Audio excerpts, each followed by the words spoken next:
next discussion of the day.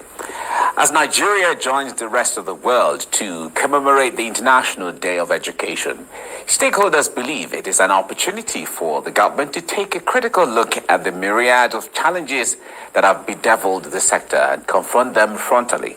The education sector still struggles with not only infrastructural decay, high rate of out-of-school children pegged at over 10 million outdated curriculum, but also kidnapping of children, amongst others. This year's theme, Changing Course, Transforming Education, focuses on the social and emotional components of learning to revive education. That's the crux of our discussion next. And joining me to make sense of all of this is Director Poshe School, RonkePosh Adeni. Ronke, good morning. Good morning. Good to see you. The lady in red. Thank you. All right, now, let me start it this way. Everyone has said, or everyone has agreed that education is the bedrock of any kind of development at all.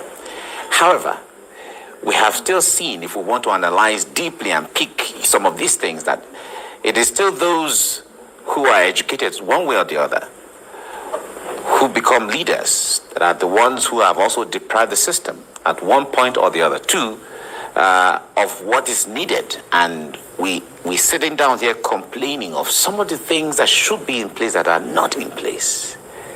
You know, so if we want to view it from that perspective, how much have we benefited from education, really? Let me put it bigly on the table first before we begin to dissect it, specifically. Okay. We had many questions and comments in there, quite convoluted. But one thing that we must understand is that what is education, really? Mm-hmm. What is education? Good question. Are we really educated in Nigeria? Schooling is not education. Because when we go through an education, it's not about learning how to read and write alone. There's more to it. There are life skills, there are social skills that we need to develop. You know, even simple things like empathy, kindness, and love that we don't see generally in our nation. These are all part of education.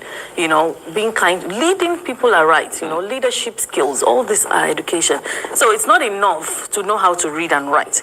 So if you really go through things in Nigeria, are we really educated? I beg to differ. I don't think we're educated, enlightened. Yes, we can read and write, but that is not education.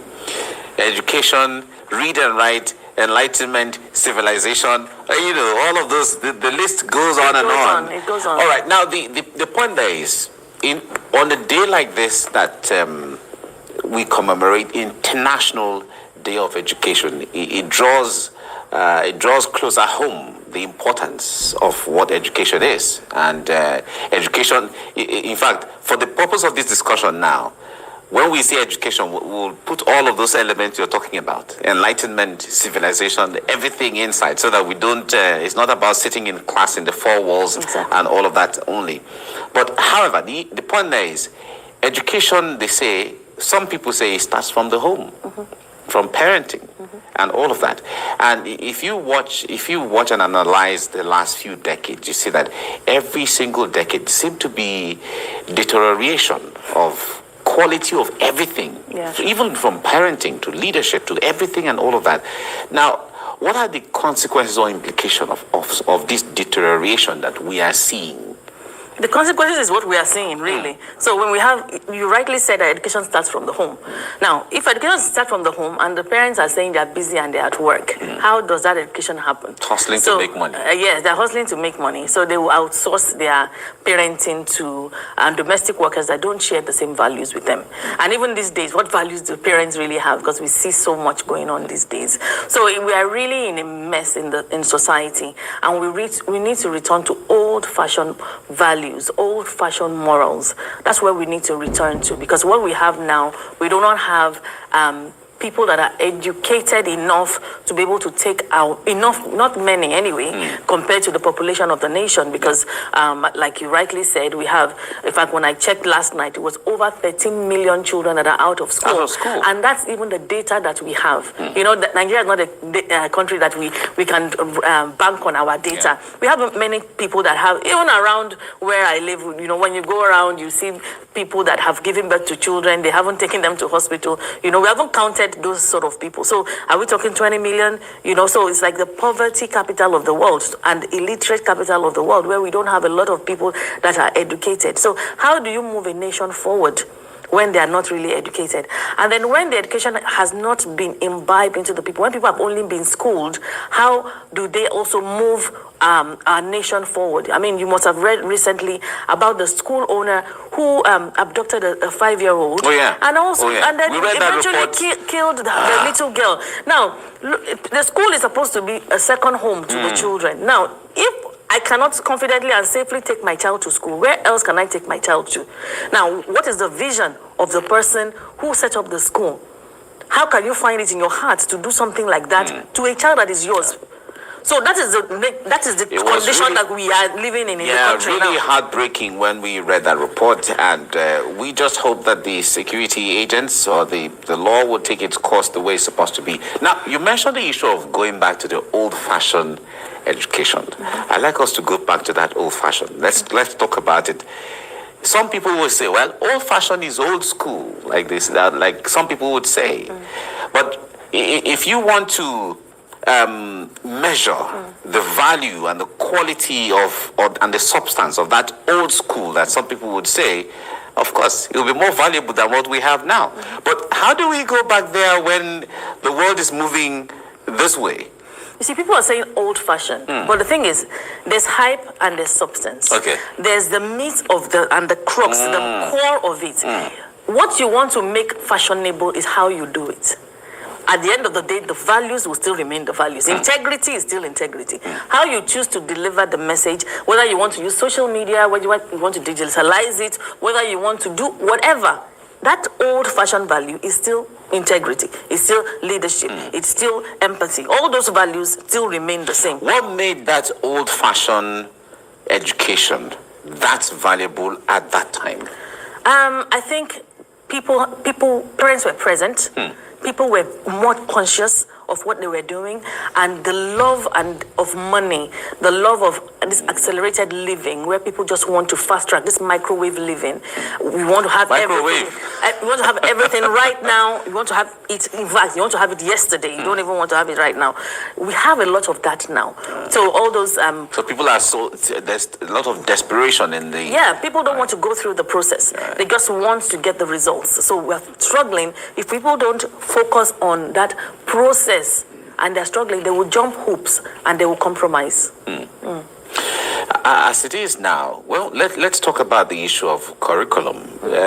We have had curriculum changes in this country, or even generally, but we're narrowing it down to this country so many times. It goes back, it goes forth, it goes back, the infusion of new things, removal of old things, whatever the thing is. But others will say that the curriculum, the kind of curriculum we run, doesn't make the product, that's the person, when you finish from school, being perfectly relevant to what he comes or what she comes out to do. I mean, the curriculum, I will not condemn it totally. Okay. I mean, there's some good in it. It can't just be completely bad. I mean, we came out of that curriculum. Oh, no, of course. And one way or the other. And here we are. Yeah, here we are. So that curriculum can be improved, yes, but I will not totally condemn it.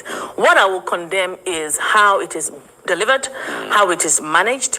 The people who are in charge of this curriculum, those are the people that I'm going to hold accountable if I have to do something like that concerning the curriculum. It is all right, but when we have examination malpractices, when our teachers are cheating, when they allow parents to bribe their ways and children are given grades and their special centers, all those values and lack of those values, they are the problem. It's not actually the content of the curriculum. Because if somebody is telling you in class that, oh, don't cheat, don't steal, don't do this, but then does exactly the same thing for you, then you've defeated the purpose of what you have just taught the child. And that is what we find in the classroom. We find a lot of proprietors cheating. We find a lot of parents also cheating, bribing their way, buying results and doing all sorts of things. So it's not the fault of the curriculum, is it? It's the fault of the people. So we need to work on the people. All right, let's talk about infrastructure.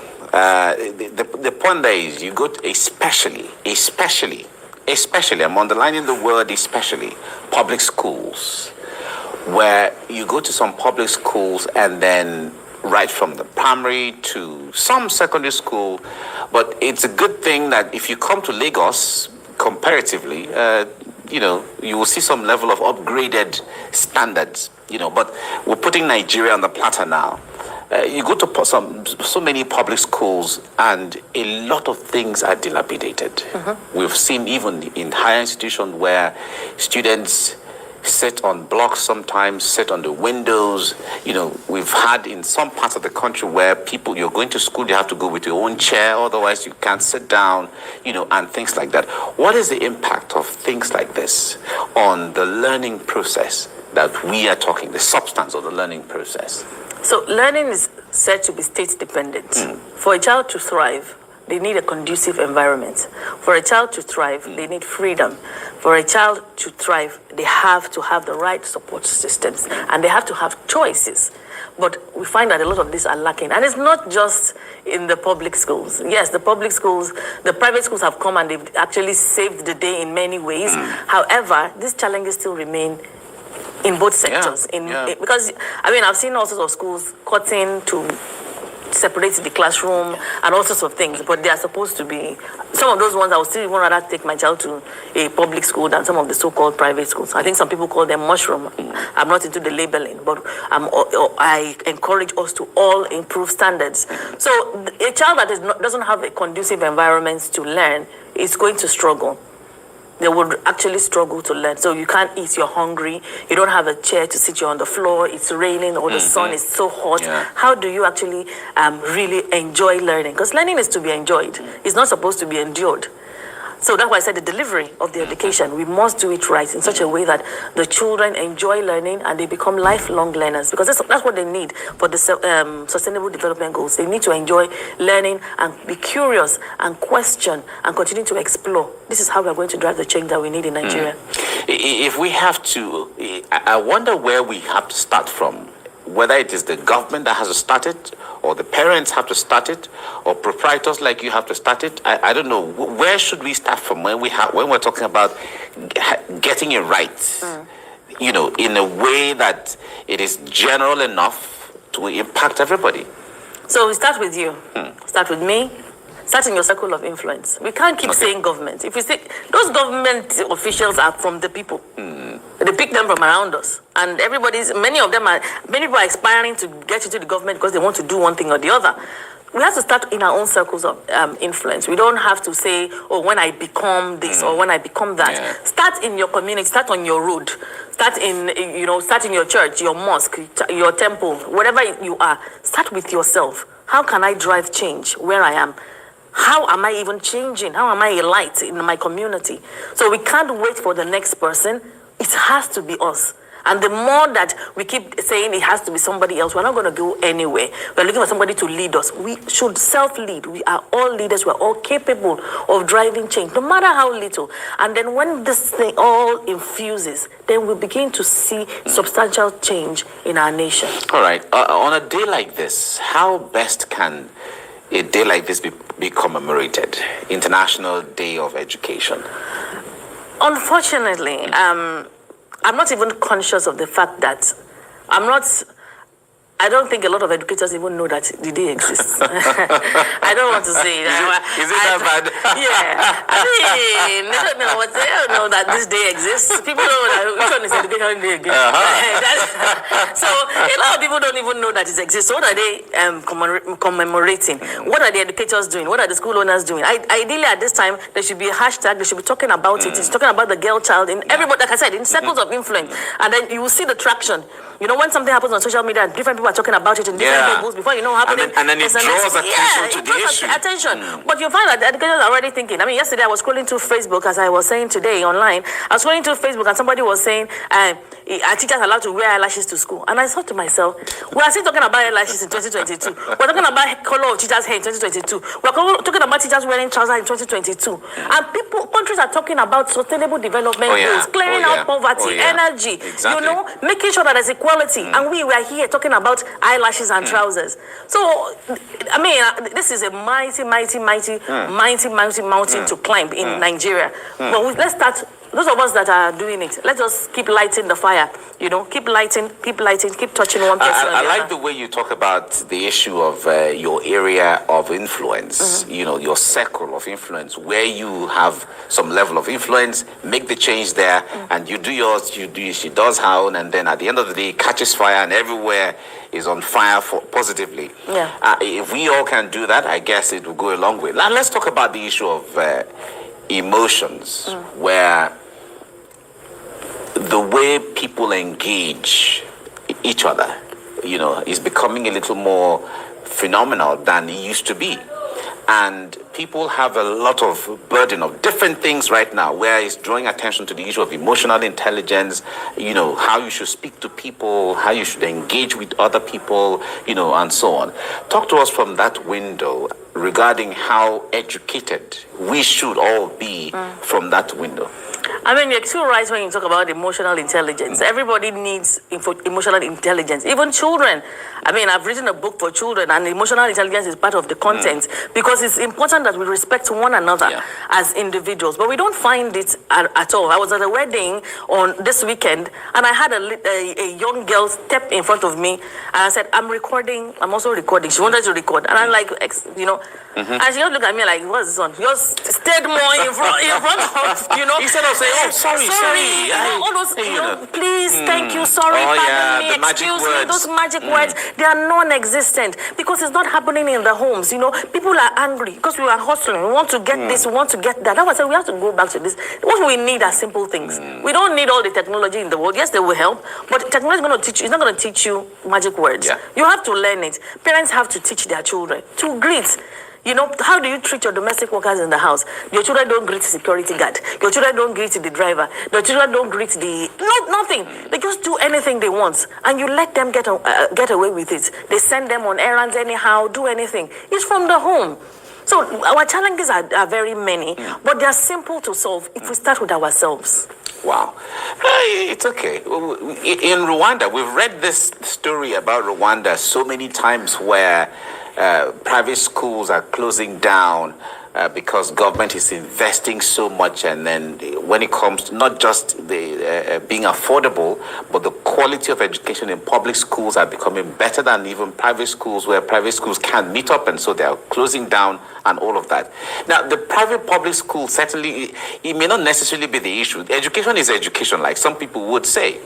But however, there's usually this very wide margin between what private schools are doing, how they're doing it, from what the public schools are doing and how they're doing it. At the end of the day, all of the children or the product of all of these schools find themselves out in the same society. Like, we all go to the same market to buy the same kind of things and all of that.